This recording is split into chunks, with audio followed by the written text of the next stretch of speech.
Ninguém para mudar, somente a si mesmo.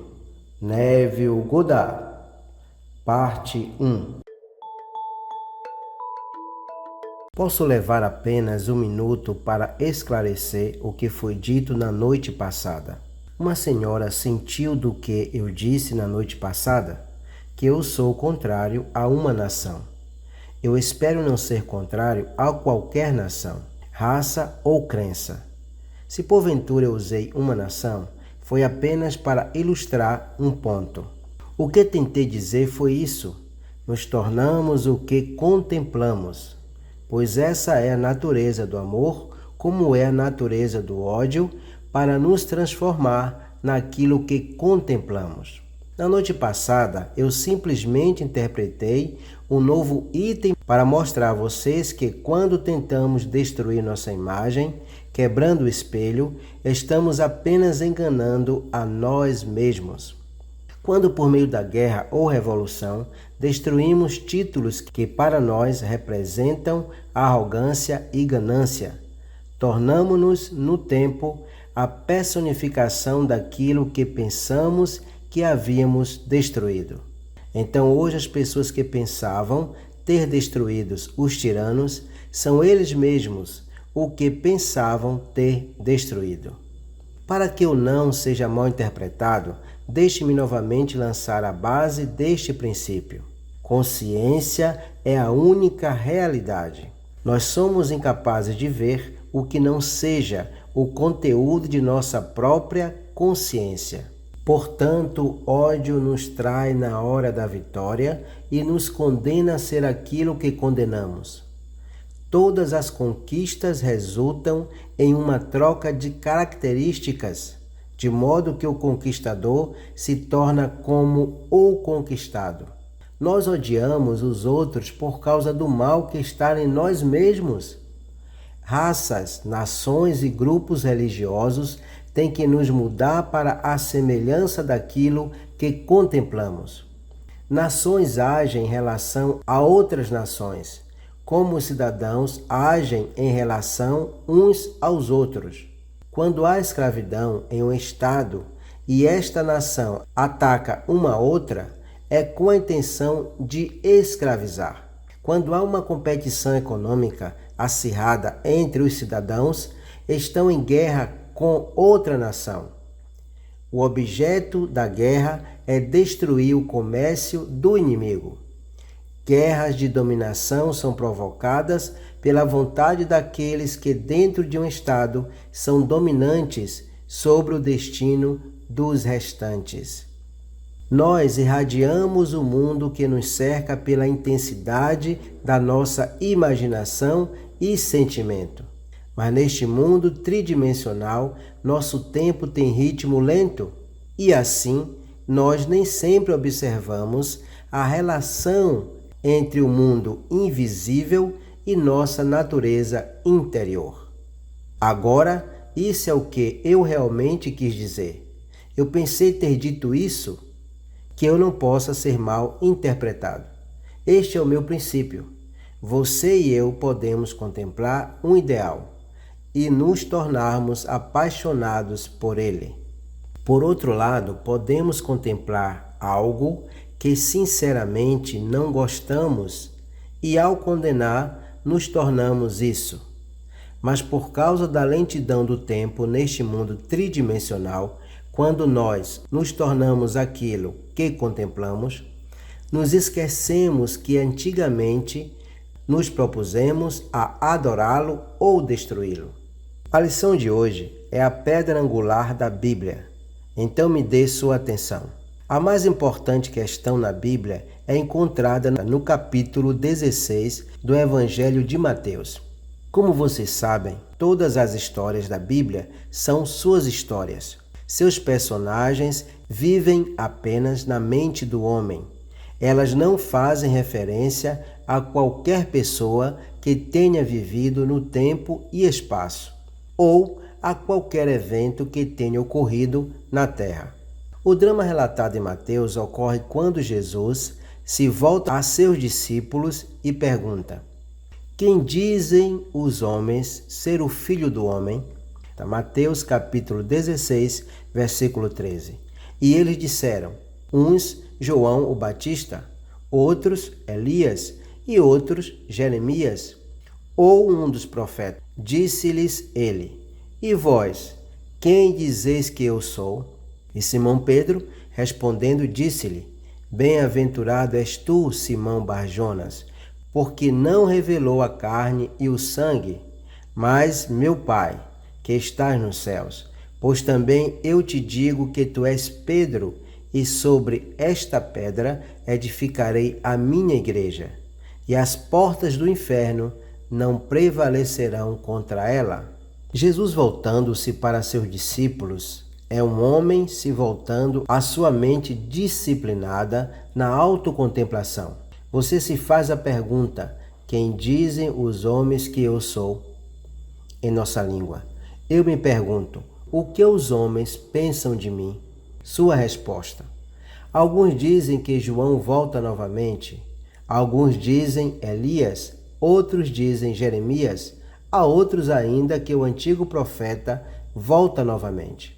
É muito lisonjeiro para dizer que você é, ou como se assemelha aos grandes homens do passado. Mas a razão iluminada não é escravizada pela opinião pública. Ele só se preocupa com a verdade, por isso pede-se uma outra questão. Mas vós, que dizeis que eu sou? Em outras palavras, quem sou eu? Se eu sou ousado o suficiente para assumir que eu sou Cristo Jesus, a resposta vai voltar. Tu és Cristo Jesus. Quando eu puder assumir isso e ousadamente viver isso, eu direi a mim mesmo, carne e sangue não podem me explicar isso, mas meu Pai que está no céu revelou-se em mim. Então eu faço este conceito de ser a rocha sobre a qual eu estabelecerei a minha igreja, meu mundo. Se não credes que eu sou ele, morrereis nos vossos pecados. João capítulo 8, versículo 24. Porque a consciência é a única realidade. Devo assumir que eu já sou o que eu desejo ser. Se eu não acredito que já sou o que eu quero ser, então eu permaneço como eu sou e morro nesta limitação. O homem está sempre procurando por algum sustentáculo para se inclinar. Ele está sempre procurando uma desculpa para justificar o fracasso. A revelação não dá ao homem desculpas para o fracasso. Seu conceito de si mesmo é a causa de todas as circunstâncias de sua vida. Todas as mudanças primeiro devem vir de dentro de si. E se ele não mudou no externo, é porque não mudou dentro de si. Mas o homem não gosta de sentir que ele é o único responsável pelas condições de sua vida. Desde então, muitos dos seus discípulos voltaram para trás e já não andavam com ele. Então disse Jesus aos 12, quereis vós também retirar-vos? Então Simão Pedro respondeu-lhe, Senhor, para quem iremos nós? Tu tens a palavra da vida eterna. João capítulo 6, versículos 66 a 68.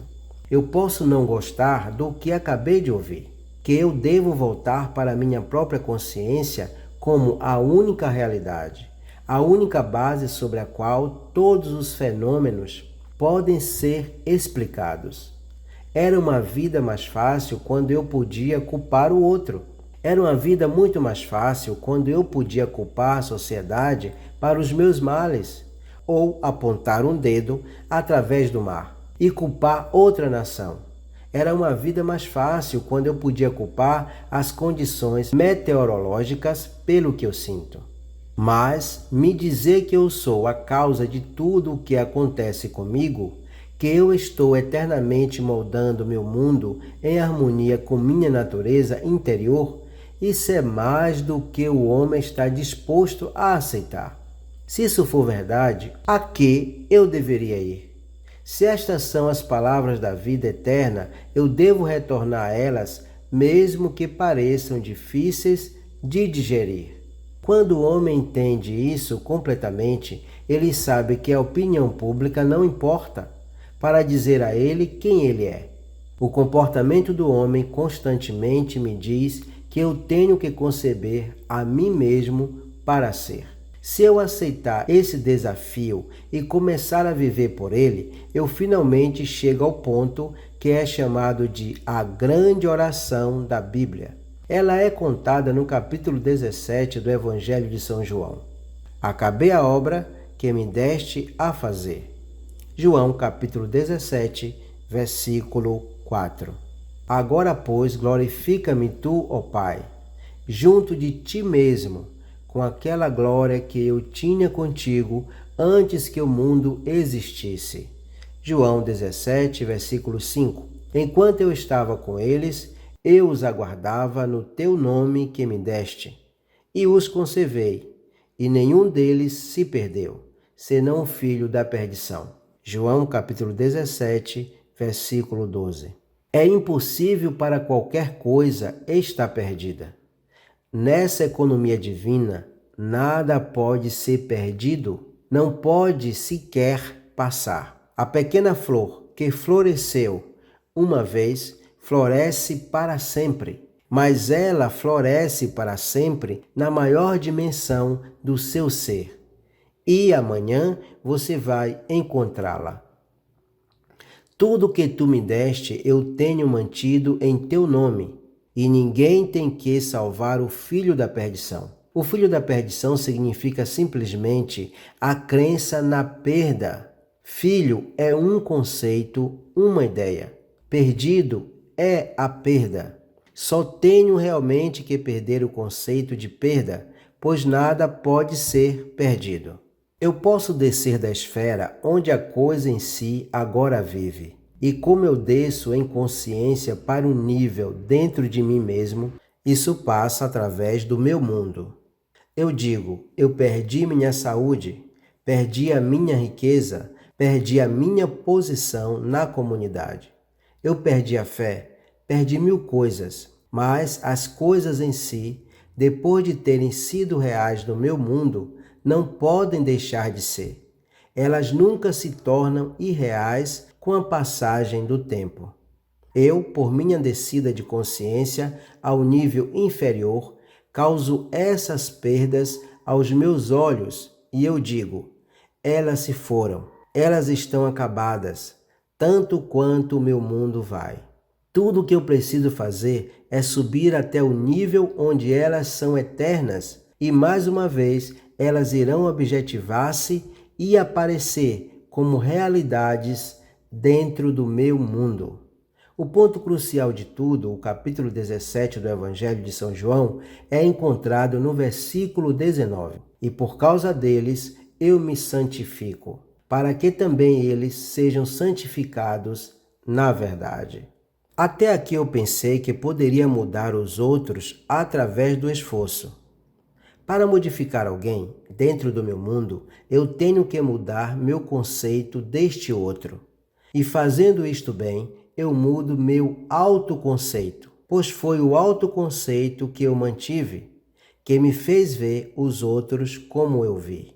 Tendo eu um nobre e digno conceito sobre mim, eu nunca poderia ver o desagradável nos outros. Em vez de tentar mudar os outros, através da argumentação e da força, deixe-me apenas ascender em consciência a um nível mais alto e eu vou mudar automaticamente os outros, mudando a mim mesmo. Não há ninguém a mudar exceto a si mesmo. Esse si mesmo é simplesmente sua consciência, sua percepção. E o mundo no qual vive é determinado pelo conceito que tem de si mesmo. É a consciência que devemos nos voltar como a única realidade, pois não há nenhuma concepção clara da origem dos fenômenos, exceto que a consciência é tudo e tudo é consciência. Você não precisa de ajudante para produzir o que você busca. Não acredite nem por um segundo que eu estou defendendo a fuga da realidade Quando eu peço para simplesmente assumir que você é agora o homem ou a mulher que você quer ser. Se você e eu pudermos sentir como seria sermos agora o que queremos ser e vivermos nessa atmosfera mental como se isso fosse real, então por um caminho desconhecido para nós, nossa pretensão se manifestaria de forma real. Isto é tudo o que precisamos fazer, a fim de ascender para um nível onde a nossa pretensão já é um objetivo, realidade concreta. Eu não preciso mudar ninguém, eu me santifico e ao fazê-lo eu santifico os outros. Para os puros, todas as coisas são puras. Nenhuma coisa é de si mesma imunda, a não ser para aquele que a tem por imunda. Para esse é imunda. Romanos capítulo 14, versículo 14. Não há nada em si mesmo impuro, mas você, pelo seu conceito de si mesmo, vê as coisas limpas ou sujas. Eu e meu Pai somos um. João capítulo 10, versículo 30. Se não faço as obras de meu Pai, não me acrediteis. Mas se as faço e não credes em mim, crede nas obras, para que conheçais e acrediteis que o Pai está em mim e eu nele. Ele fez a si mesmo um com Deus, e não achava estranho ou um roubo fazer as obras de Deus. Você sempre suporta o fruto em harmonia com quem você é. É a coisa mais natural do mundo para a árvore de peras suportar as peras e a macieira suportar as maçãs, e para o homem moldar as circunstâncias de sua vida em harmonia com sua natureza interior. Eu sou a videira, vós os ramos. João capítulo 15, versículo 5. Um ramo não tem vida, a não ser enraizado na videira. Tudo que eu preciso para mudar o fruto é mudar a videira. Você não tem vida em meu mundo, exceto que eu tenha consciência de você. Você está enraizado em mim. E como um fruto, dá o testemunho da videira que eu sou. Não há nenhuma outra realidade no mundo que não seja sua consciência. Embora você possa agora parecer o que não quer ser, tudo o que precisa fazer para mudar isso é provar a mudança das circunstâncias em seu mundo e tranquilamente assumir que você é o que agora quer ser. E de uma forma que você desconhece, você se torna isso. Não há outra maneira de mudar este mundo. Eu sou o caminho. Minha consciência, eu sou. Minha consciência é o caminho pelo qual eu mudo meu mundo. Conforme eu mudo meu próprio conceito a meu respeito, eu mudo o meu mundo. Quando os homens e mulheres nos ajudam ou nos prejudicam, apenas fazem a parte que nós, por nosso autoconhecimento, redigimos para eles, e eles jogam automaticamente. Eles precisam atuar como estão fazendo, porque somos o que somos. Você vai mudar o mundo apenas quando se tornar a personificação daquilo que você quer que o mundo seja. Você tem apenas um presente neste mundo, que é verdadeiramente seu para dar, e que é você mesmo. A menos que você mesmo seja o que quer que o mundo seja, você nunca verá isso no mundo. Por isso vos disse que morrereis em vossos pecados, porque se não credes que eu sou, morrereis em vossos pecados. João capítulo 8, versículo 24. Você sabe que não há dois nesta sala vivendo no mesmo mundo. Nós estamos indo para casa, para mundos diferentes esta noite. Nós fechamos nossas portas em mundos completamente diferentes. Nós acordamos de manhã e vamos para o trabalho, onde nos encontramos uns com os outros e conhecemos pessoas, mas vivemos em mundos mentais diferentes, diferentes mundos físicos. Eu posso oferecer o que eu sou, eu não tenho outra dádiva a oferecer. Eu quero que o mundo seja perfeito, e quem não quer? Eu falhei apenas porque não sabia que nunca poderia vê-lo perfeito até que eu me tornasse perfeito. Se eu não sou perfeito, não posso ver perfeição. Mas no dia que me torno isso, eu embelezo o meu mundo, porque eu vejo perfeição através dos meus olhos. Aos puros, todas as coisas são puras. Tito, capítulo 1, versículo 15. Não há duas pessoas aqui que possam me dizer que ouviram a mesma mensagem em qualquer noite. A única coisa que você deve fazer é ouvir o que eu digo através daquilo que você é. Isso deve ser filtrado através de seus preconceitos, suas superstições e seu autoconceito. Qualquer coisa que você seja deve vir através disso e ser colorido pelo que você é. Se você está confuso e gostaria que eu fosse diferente do que eu pareço ser, então você deve ser o que quer que eu seja. Nós devemos nos tornar o que queremos que os outros sejam, ou nunca os veremos ser assim. Sua consciência, minha consciência, é a única verdadeira fundação do mundo. Isso é o que é chamado Pedro na Bíblia, não o homem. Essa fidelidade que não pode se tornar qualquer pessoa, que não pode ficar lisonjeado quando lhe é dito pelos homens que você é João, que voltou novamente. É muito lisonjeiro dizer que você é João Batista que veio novamente, ou o grande profeta Elias, ou Jeremias. Então eu ensurdeço meus ouvidos a esse muito lisonjeiros homens de notícias queriam me dar algo, e pergunto a mim mesmo, mas honestamente, quem sou eu? Se eu puder negar as limitações do meu nascimento, meu ambiente e a crença de que sou apenas a extensão da minha árvore genealógica e sentir dentro de mim mesmo que eu sou Cristo e manter esta suposição até que ele tenha um lugar central e forme o centro habitual da minha energia, eu irei fazer as obras atribuídas a Jesus. Seu pensamento ou esforço eu moldarei o mundo em harmonia com a perfeição que eu assumi e senti brotando dentro de mim. Quando abro os olhos dos cegos, desobstruo os ouvidos dos surdos, dou alegria aos enlutados e beleza para as cinzas, então e só então que eu verdadeiramente demonstro esta videira profundamente dentro. Isto é o que eu automaticamente deveria fazer, se eu fosse realmente consciente de ser Cristo. Disse de sua presença. Ele provou que ele era o Cristo por suas obras. Nossas alterações ordinárias de consciência, à medida que passamos de um estado para outro, não são transformações, porque cada uma delas é tão rapidamente sucedida por outra no sentido inverso.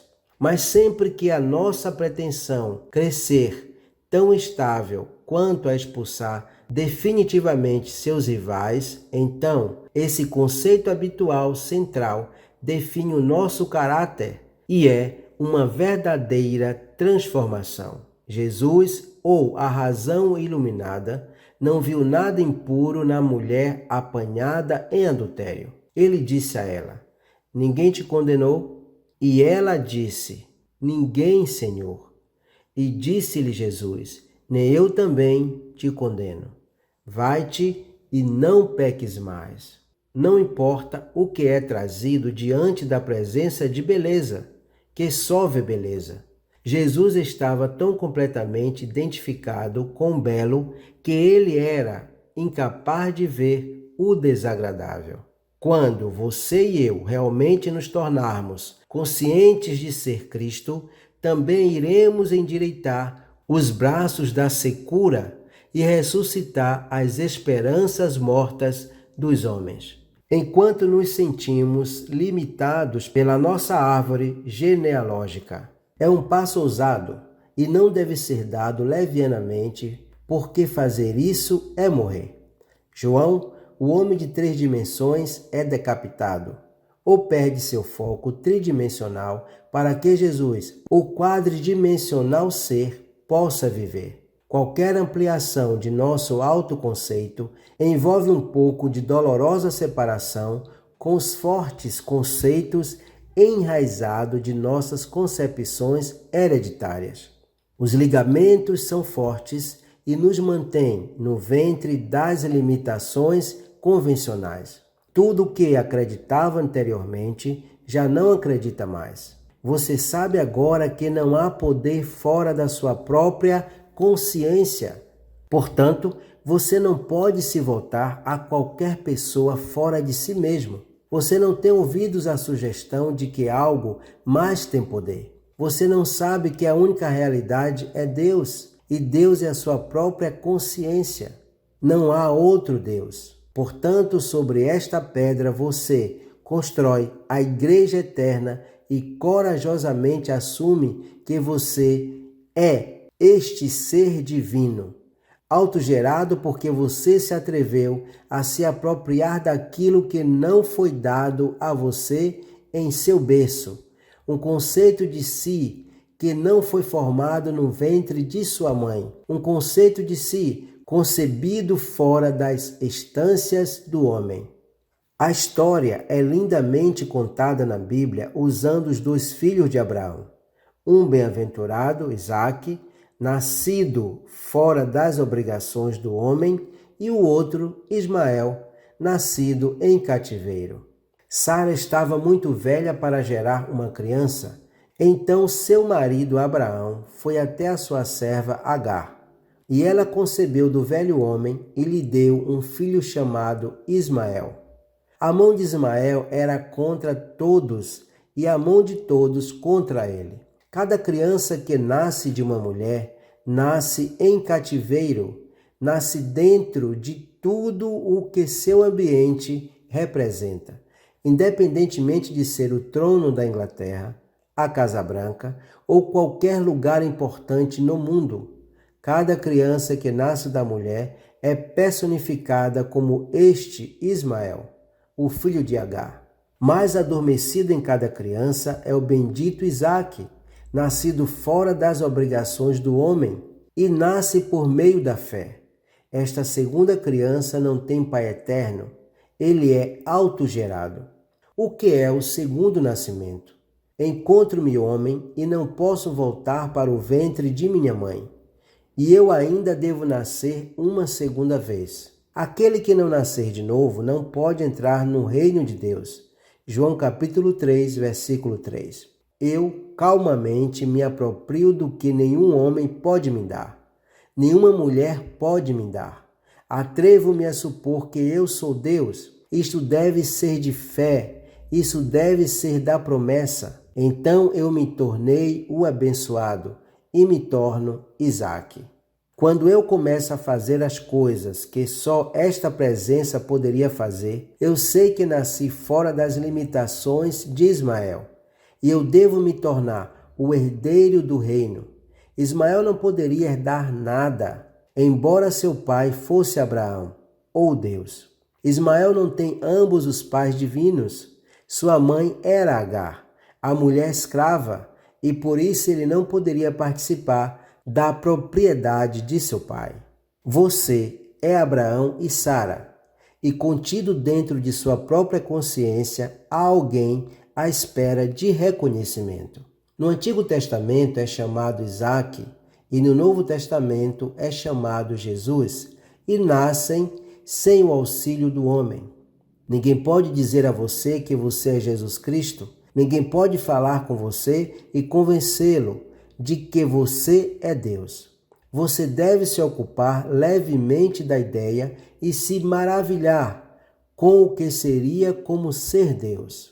Nenhuma concepção clara da origem dos fenômenos é possível, exceto que a consciência é tudo e tudo é consciência. Nada pode se desenvolver do homem que não foi potencialmente desenvolvido em sua natureza. O ideal que apresentamos e esperamos atingir nunca poderia ser desenvolvido a partir de nós, se não fosse potencialmente desenvolvido em nossa natureza.